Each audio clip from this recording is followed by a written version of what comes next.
C'est ça, parce qu'on est à la limite de la science. Exact. Et puis aussi la question des origines. En fait, quand on remonte au début de l'histoire de la science, là, quand on voit que la science s'est développée dans un contexte judéo-chrétien, Ouais.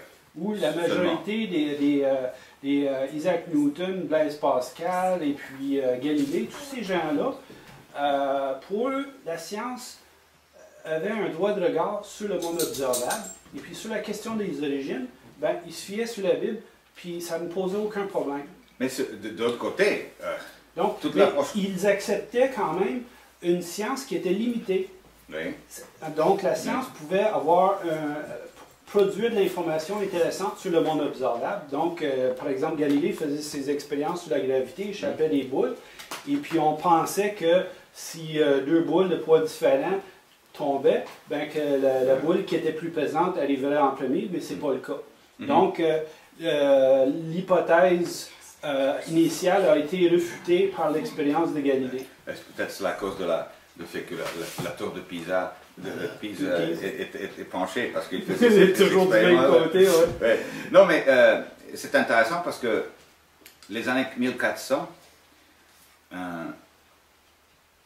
quelqu'un qui était formidable, pour moi au moins, complètement oublié aujourd'hui, Nicolaus Cusanus, créateur du calculus infinitésimal. Ouais. Il était aussi impliqué dans le dernier conseil de Trent, je pense, pour essayer de faire la paix entre l'Église catholique et les protestants. Non, orthodoxe, en 1453. Il a écrit un ouvrage qui s'appelle De Docta Ignorantia. Le docteur ignorant, oui. Et c'est formidable parce qu'il accepte la limite de la connaissance humaine en 1400.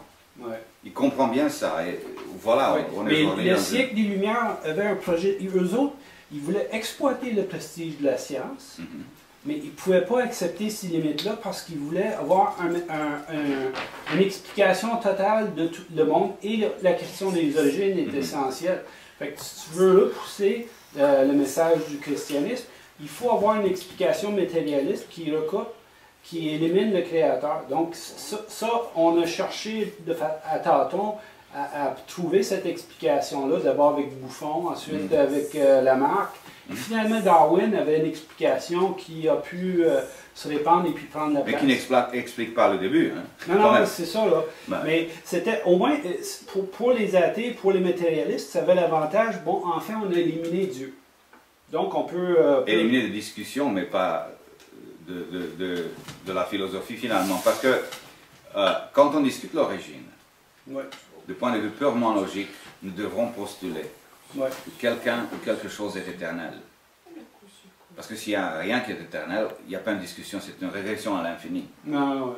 Et alors, soit la matière est éternelle, soit Dieu. Le siècle de lumière croyait qu'elle peut accepter cette idée que la matière est éternelle. Mais comme les Grecs aussi. Là. Oui, mais ils ne connaissaient pas la complexité de la matière et de l'énergie. Et où est-ce qu'on est arrivé aujourd'hui? Ben, c'est l'information qui contrôle la matière et l'énergie. Mais l'information, c'est indestructible. Si 2 plus 2 donne 4 ici, même si l'univers va exploser, ça va toujours être le même, ça ne change pas. Alors l'information est au-delà de la matière et doit venir d'une source intelligente. Et c'est à cause de ça que l'idée d'un Dieu éternel est beaucoup plus logique que de la matière éternelle. Parce qu'ils ne peuvent pas expliquer d'où vient-elle l'information qui contrôle la matière. Et alors, ils laissent pas... Cette position, je trouve ça drôle. Je dis, bon, le fait qu'on ne connaît pas aujourd'hui, ça ne veut pas dire que dans le futur, nous n'aurons pas de réponses. Bien, mais jusqu'au moment que vous avez des réponses, pourquoi forcer les autres à croire ce que vous croyez? Laisse-nous faire. Ou pas. Parce que finalement, ils n'ont toujours pas résolu le problème des origines. Ah non, ben, le passage du non-vivant au vivant, ben, c'est astronomique. En fait, à l'époque de Darwin, déjà, on regardait dans un microscope et on voyait ce qu'on pensait être une simple cellule. C'est tout petit, ça bouge, c'est circoncis. Bon, on va passer du non-vivant au vivant, ce sera rigolo. Opalin semblait avoir tout réglé ça, et puis les expériences de Fox et Miller. Ah, mais les monades, toutes ces idées. Tous ces trucs-là, pour eux, c'était simple. Mais aujourd'hui, depuis qu'on a découvert l'ADN, et puis là, tout d'un coup, c'est significatif parce qu'on voit que les gens de cette époque-là qui ont été confrontés, on prend par exemple Francis Crick, qui était le co-découvreur de l'ADN, quand il était confronté à ça, c'est un matérialiste pur et dur, mais quand il était confronté à ça, ça a provoqué une crise. Parce qu'il voyait que tout d'un coup, l'ADN était porteur d'informations. D'où ça venait, ça? Puis c'était une structure beaucoup plus complexe qu'il avait imaginé. Ouais. Donc, pour eux, la question se posait, comment ça peut venir? Et finalement... Sur la panspermie. La panspermie, c'est ça, c'est l'idée que la vie vient... Il voyait que avoir une structure aussi complexe comme ça qui arrive par hasard sur Terre, c'était à peu près impossible. Donc, il dit, ça vient d'ailleurs, d'une autre planète, d'une autre galaxie. Ça a été transporté par des comètes ou des météorites, des comètes, je pensais. Mais finalement, c'est un peu baisser les bras d'avoir une explication matérialiste. Et puis, depuis Crick, les enjeux on voit que la vie est encore plus complexe que lui avait pu imaginer. Tous les mécanismes là, qui sont nécessaires pour fonctionner ensemble, juste au niveau de la reproduction. Mais ce qu'il a fait, Crick, c'est ce que les Roumains appellent jeter le chat mort dans l'allée du voisin. Ouais.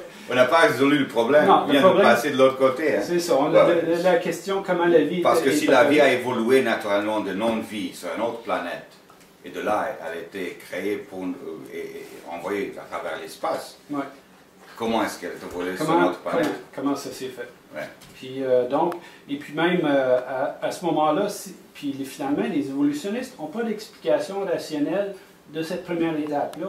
Alors, pourquoi les écouter sur le reste? Ça, c'est la fondation de tout le reste. Oh oui. Alors, si ça ne tient pas la route, ben pourquoi se soucier du reste des explications? Là, c'est en tout cas c'est une question de marketing. Là, mais... Le problème que la vaste majorité des étudiants ne comprend pas parce qu'elle n'est pas présentée comme ça. Parce que la théorie de l'évolution, ce n'est pas une théorie en effet, c'est un paradigme.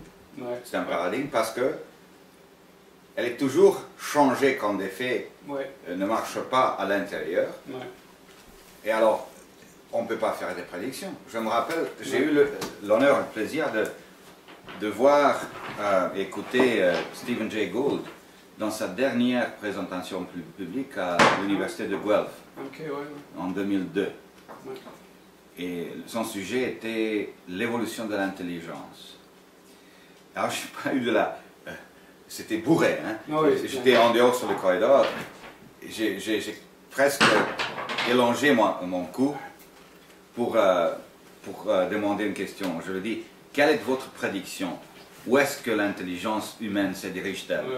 Il me dit, mais ce n'est pas à l'évolution faire des prédictions. On devra attendre et voir ce qui se passe. Stephen Jay Gould. Mais si un physicien avait osé dire ça, on ne peut pas faire aucune prédiction sur le comportement de la matière. Ça veut dire que sa théorie est nulle. Ça veut dire qu'on n'explique rien. Oui, exactement. Mais du point de vue de l'anthropologie, je pense que c'est plus précis de parler de l'évolution en termes de mythe d'origine. C'est que c'est justement un mythe d'origine qui permet d'intégrer toutes les données de l'expérience humaine et puis leur donner sens. Et c'est ça que la théorie de l'évolution fait. Ça joue exactement le rôle de mythe d'origine dans la culture occidentale. C'est une espèce de métaphysique. Oui, mais ça le fait évidemment dans le contexte d'une cosmologie matérialiste. On exclut, évidemment, on a de la difficulté à connaître ça comme mythe d'origine, mais si on crée une cosmologie, on exclut tout le surnaturel, l'explication de la vie, des origines de la vie, tout ça, se joue dans une plus petite boîte, disons. Mais qu'est-ce que c'est ce concept de surnaturel? Parce que, pensons par exemple à cette idée que la réalité n'est que des cordes qui vibrent dans 10 dimensions ou 11 dimensions physiques.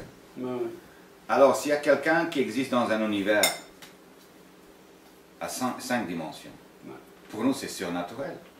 Oui, c'est pas observable. C'est une dimension pas observable. En fait, même...